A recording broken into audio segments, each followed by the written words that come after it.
Hello students, ಹೇಗಿದ್ದೀರಾ?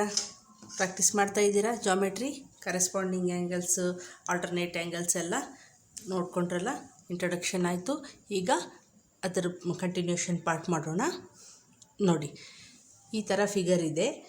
If two parallel lines are cut by a transversal, each pair of corresponding angles are equal in measure ಅಂತ ಹೇಳಿದ್ದಾರೆ. ಅಂದರೆ two parallel lines, first parallel lines ಅಂತಂದರೆ ಏನಂತ ಹೇಳ್ತೀನಿ ನಿಮಗೆ. Parallel lines ಅಂದರೆ ಈ ಟೂ ಲೈನ್ಸ್ ಇರುತ್ತಲ್ಲ, ಅದ್ರ ಮಧ್ಯೆ ಡಿಸ್ಟೆನ್ಸ್ ಏನಿರುತ್ತಲ್ಲ, ಈ ಡಿಸ್ಟೆನ್ಸ್ ಸೇಮ್ ಇರುತ್ತೆ, ಹೌದಾ? ಅದನ್ನೇ ಪ್ಯಾರಲಲ್ ಲೈನ್ಸ್ ಅಂತಂತಾರೆ. ಅಂದರೆ these two lines never meet. ಇವೆರಡು ಲೈನ್ಸ್ ಮೀಟ್ ಆಗೋಕ್ಕೆ ಸಾಧ್ಯನೇ ಇಲ್ಲ. ಅಂದರೆ ರೈಲ್ವೆ ಪಟ್ರಿ ಇರುತ್ತೆ ನೋಡಿ, ಸೇಮ್ ಅದೇ ರೀತಿ.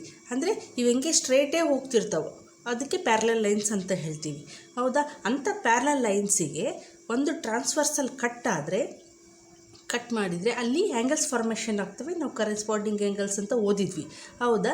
ಅಂಥ ಪ್ಯಾರಲಲ್ ಲೈನ್ಸಿಗೆ ಕಟ್ ಆದರೆ ಮಾತ್ರ ನಾವು ಈ corresponding angles equal in measures ಅಂತ ಹೇಳಿದ್ದಾರೆ, ಹೌದಾ? ನೋಡಿ, ಯಾವ್ಯಾವ ಕರೆಸ್ಪಾಂಡಿಂಗ್ ಆ್ಯಂಗಲ್ಸ್ ಆಗ್ತವೆ ಇಲ್ಲಿ ನೋಡಿ. ಇದೊಂದು ಆ್ಯಂಗಲ್, ಇದೊಂದು ಆ್ಯಂಗಲ್ ನೇಮ್ ಮಾಡೋಣ, A B. Angle A and angle B are corresponding angles. They are equal in measure. ಯಾಕೆಂದರೆ ಎರಡು ಪ್ಯಾರಲಲ್ ಲೈನ್ಸ್ ಇದ್ದಾವಲ್ಲ, ಈ ಟ್ರಾನ್ಸ್ವರ್ಸಲ್ ಕಟ್ ಆಗಿರೋ ಇಲ್ಲಿ ಎಷ್ಟು ಮೆಜರ್ ಆಗುತ್ತೋ ಸೇಮ್ ಇಲ್ಲಿನೂ ಅಷ್ಟೇ ಮೆಜರ್ ಆಗುತ್ತೆ, ಹೌದಾ? ಸೇಮ್ ಅದೇ ರೀತಿ ಇದನ್ನು ಇಲ್ಲಿ ಡಾಟ್ ಇಟ್ಟಿದ್ದೀನಿ ನೋಡಿರಿ, ಇದನ್ನು ಈ ಟೂ ಆ್ಯಂಗಲ್ಸ್ನು ಕರೆಸ್ಪಾಂಡಿಂಗ್ ಆ್ಯಂಗಲ್ಸ್, ಹೌದಾ? ಸೊ ಇವು ಕೂಡ ಸೇಮ್ ಅದೇ ರೀತಿ ಸೇಮ್ ಮೆಜರ್ ಆಗ್ತಾವಂತ ಅರ್ಥ. ಅದೇ ರೀತಿ ಇದನ್ನು ಈ ಆ್ಯಂಗಲ್ ನಾನು ಹೇಳಿದ್ದೀನಲ್ವ, ಏನು ಹೇಳಿದ್ದೀನಿ? ಎಫ್ ಬರಬೇಕು. ಎಫ್ ಬಂದರೆ ಅಲ್ಲಿ ಕರೆಸ್ಪಾಂಡಿಂಗ್ ಆ್ಯಂಗಲ್ಸ್ ಆಗ್ತವೆ ಅಂತ ನೋಡಿ, ಡಾರ್ಕನ್ ಮಾಡಿ ತೋರಿಸ್ತಿದ್ವಿ. ನೋಡಿ, ಎಫ್ ಎಲ್ಲಿ ಆಗುತ್ತೋ ಅಲ್ಲಿ ಕರೆಸ್ಪಾಂಡಿಂಗ್ ಆ್ಯಂಗಲ್ಸ್ ಬರುತ್ತೆ. ಇಲ್ಲಿ ಎಫ್ ಆಯಿತಲ್ಲ, ಸೊ ಈ ಆ್ಯಂಗಲ್, ಹೌದಾ? ಹಾಗೆ ಈ ಸೈಡ್ ಎಫ್ ಆಗುತ್ತೆ, ಆವಾಗ ಈ ಆ್ಯಂಗಲ್, ಹೌದಾ? ಸೊ ಆ ಕಡೆಯಿಂದ ನೋಡಿದರೆ ಇದು ಎಫ್ ಆಗುತ್ತೆ ನೋಡಿ, ಇದು ಎಫ್ ಆಗುತ್ತೆ. ಸೊ ಈ ಆ್ಯಂಗಲ್ ಕರೆಸ್ಪಾಂಡಿಂಗ್ ಆ್ಯಂಗಲ್ಸ್ ಆಗ್ತವೆ. ಸೊ ಟೂ ಕರೆಸ್ಪಾಂಡಿಂಗ್ ನೋಡಿ, if two parallel lines are cut by a transversal, each pair of corresponding angles are equal in measure. So ಇಲ್ಲಿ ನಾವೇನು ಹೇಳ್ಬೋದು ನೋಡಿ, angle 1 is equal to angle 2 because corresponding angles, ಹೌದಾ? ಇಲ್ಲಿ ನೋಡಿ, angle 1 angle 2, ಹೌದಾ? ಅದೇ ರೀತಿ ಈ ಸೈಡ್ದು ತೊಗೊಳ್ಳಿ, angle 3 is equals to angle 4, ಹೌದಾ? ಇವು ಕೂಡ ಕರೆಸ್ಪಾಂಡಿಂಗ್ ಆ್ಯಂಗಲ್ಸೇ. ಸೇಮ್ ಹಾಗೆ ಈ ಕಡೆಯಿಂದ ನೋಡಿ, angle 5 is equal to angle 6. ಈ ಕಡೆಯಿಂದ ನೋಡಿ, ಇದು angle F is equal to angle 8. Angle 7 is equals to angle 8, sorry, ಓಕೆನಾ?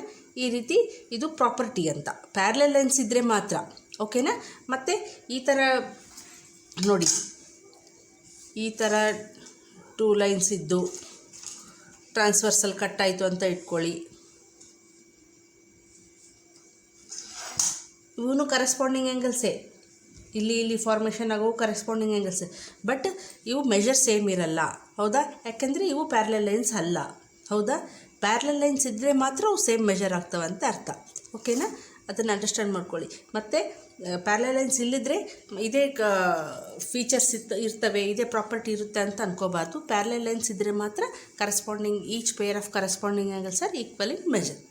Okay, let us continue next one. ಈ ಕರೆಸ್ಪಾಂಡಿಂಗ್ ಆ್ಯಂಗಲ್ಸ್ ಬಗ್ಗೆ ಹೇಳಿದ್ನಲ್ಲ, each pair of corresponding angles are equal ಅಂತ. To parallel ಲೈನ್ಸ್ಗೆ ಟ್ರಾನ್ಸ್ವರ್ಸಲ್ ಕಟ್ ಆದರೆ same ಅದೇ ರೀತಿ to parallel ಲೈನ್ಸ್ಗೆ ಟ್ರಾನ್ಸ್ವರ್ಸಲ್ ಕಟ್ ಆದರೆ ಆಲ್ಟರ್ನೇಟ್ ಆ್ಯಂಗಲ್ಸ್ ಅಂತ ಬರ್ತಾವಲ್ಲ ನಮಗೆ, interior alternate angles are equal ಅಂತ ಅದೊಂದು ಪ್ರಾಪರ್ಟಿ ಇದೆ. ಅದು ಹೇಗೆ ನೋಡೋಣ. ಇಲ್ಲಿ ನೋಡಿ, ಇಂಟೀರಿಯರ್ ಆಲ್ಟರ್ನೇಟ್ ಆ್ಯಂಗಲ್ಸ್ ಅಂದರೆ ಯಾವುದು ನಿಮ್ಗೆ ಹೇಳಿದ್ದೀನಿ ಹಿಂದಿನ ವೀಡಿಯೋದಲ್ಲಿ, ಗೊತ್ತಿಲ್ಲ ಅಂದರೆ ನೋಡ್ಕೊಂಡು ಬನ್ನಿ. ಇಲ್ಲಿ ನೋಡಿ, ಇಂಟೀರಿಯರ್ ಅಂದರೆ ಎರಡು ಲೈನ್ ಒಳಗಡೆ ಇರೋದನ್ನು ಇಂಟೀರಿಯರ್ ಅಂತೀವಿ. ಸೊ ಇಂಟೀರಿಯರ್ ಆಲ್ಟರ್ನೇಟ್ ಅಂತಂದರೆ ಇಲ್ಲಿ ಒಂದು ಆ್ಯಂಗಲ್ ಆಗಿದೆ, ಇಲ್ಲಿ ಒಂದು ಆ್ಯಂಗಲ್ ಆಗಿದೆ.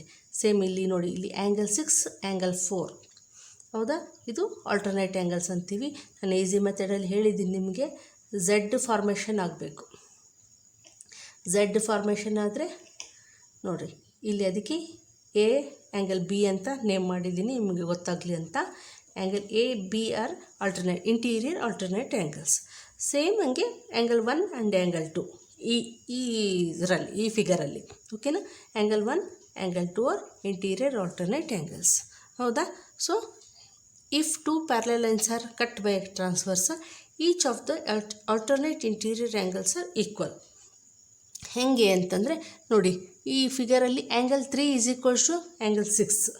ಹೇಗೆ ನಾವು ಓದಿದ್ದೀವಲ್ವ, 2 ಲೈನ್ಸ್ ಇಂಟರ್ಸೆಕ್ಟ್ ಆದರೆ vertically opposites angle are equal ಅಂತ. So angle 3 is equals to angle 6. ಹೌದಾ. And angle 3 is equals to angle 4.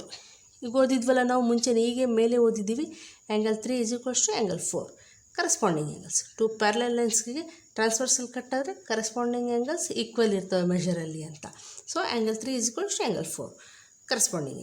ಇವು ಎರಡು ಎಲ್ ಎಚ್ ಎಸ್ ನೋಡಿರಿ, ಈ ಸೈಡ್ ಸೇಮ್ ಆ್ಯಂಗಲ್ಗೆ ಇವೆ ಸೇಮ್ ಆದರೆ ಇದೂ ಸೇಮ್ ಇರಲೇಬೇಕು. So angle 6 is equals to angle 4 ಅಂತ ತೋರಿಸ್ಕೊಟ್ವಿ. ಹೌದಾ. ಸೇಮ್ ಹಂಗೆ angle 7 is equals to angle 2 ಅಂತಲೂ ಬರಿಬೋದು, ನಾವು ಹೇಳ್ಬೋದು.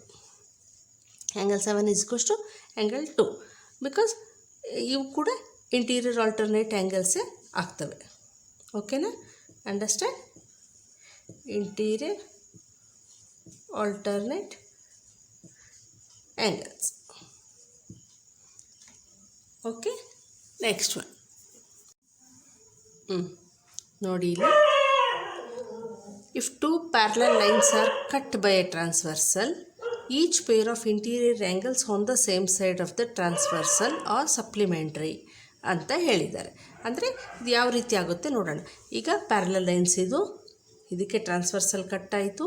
Each pair of interior angles on the same side of the transversal, ಒಂದೇ ಸೈಡ್, ಈ ಸೈಡ್ ಈ ಟ್ರಾನ್ಸ್ವರ್ಸಲ್ ಟ್ರಾನ್ಸ್ವರ್ಸಲ್ ಒಂದು side same side of interior angles. Interior angles ಅಂದರೆ ನಾನೇನು ಹೇಳಿದ್ದೀನಿ, ಒಳಭಾಗದಲ್ಲಿರುವ ಆ್ಯಂಗಲ್ಸ್. ಈಗ ಇಲ್ಲಿ ನೇಮ್ ಮಾಡಿದ್ದೀನಿ ನೋಡಿರಿ, ಆ್ಯಂಗಲ್ 1 ಆ್ಯಂಗಲ್ 2 ಇವು ಇಂಟೀರಿಯರ್ ಆ್ಯಂಗಲ್ಸ್ ಆಯಿತು. ಓಕೆನಾ. ಇವು the same side of transversal are supplementary ಅಂತ ಹೇಳಿದ್ದಾರೆ. ಸಪ್ಲಿಮೆಂಟ್ರಿ ಅಂದರೆ sum of 2 angles is equals to 180 degree ಅಂತ ಓದಿದ್ದೀವಿ.